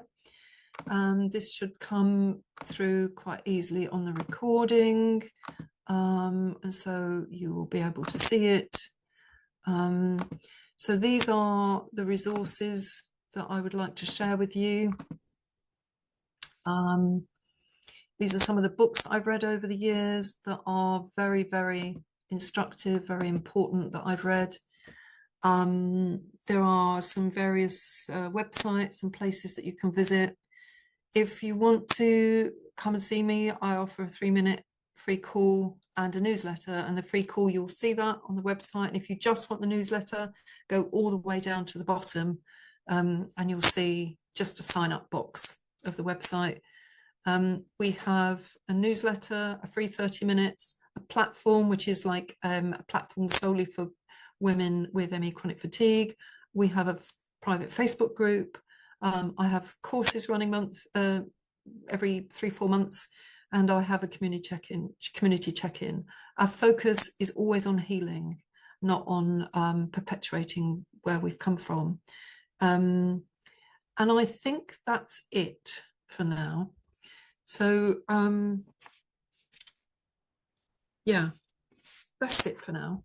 So that will be on the video, so you can stop that and find it. I've also got a YouTube list. That's all my ME chronic fatigue stuff there on that YouTube list. I'm sorry I can't give you a hyperlink for that, but that's how it is. So thank you very much for joining us. Let me just see. Oh, right. Okay, that's fine. The replay, Lizzie, I don't know where the replay will be. I don't know if that comes. Oh, you're going to send me the copy of the video, and then I'll be able to host it. If you've come through me, Sharon, I will be able to host it on our platform, on our Circle platform, or I'll also put it on YouTube. So there are things. There is great, Sharon, and there was one other thing I wanted to talk about, but I'm going to leave it for now. But essentially, it's learning. If your partner is willing, and I know some people have got very objectionable partners, but if your partner is willing, there is a way of really deeply sitting with your discomfort. And with a guide, you have to have a guide with you. It's very difficult to do this on your own. And to get each of you to reflect how it feels to be in relationship with the other. Yeah, so that's another thing I can talk about maybe on another occasion, but certainly if anyone does want to see me, I can help you with that sort of thing.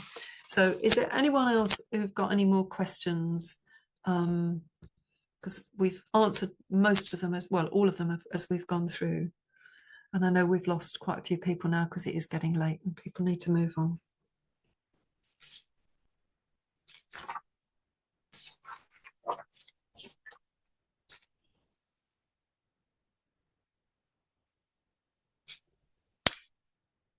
Thank you, Lizzie. Yeah, that's my website. In a neurodiverse. Do you know anyone that is actually long-term successful?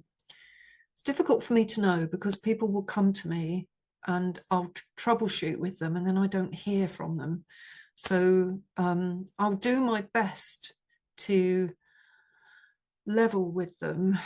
It is tough to know. I did have a couple here a few months ago, maybe about a year ago, who I think she was probably more on the spectrum than him, and he was deeply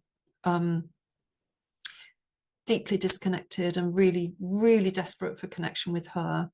And we did work through some really beautiful exercises. One of them was to take pleasure from something like an object. So for example, I'll take this pen. So I want to take pleasure from this object. And what does that mean? It means I have to engage my hands and I have to really feel what it feels like to be in pleasure with this object.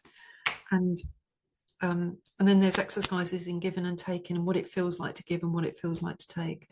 So I don't know how they got on. I did see them for some time. They did seem to come together a bit better. But unless they come back and say to me, oh, we're all fixed, we're sorted, I really don't know.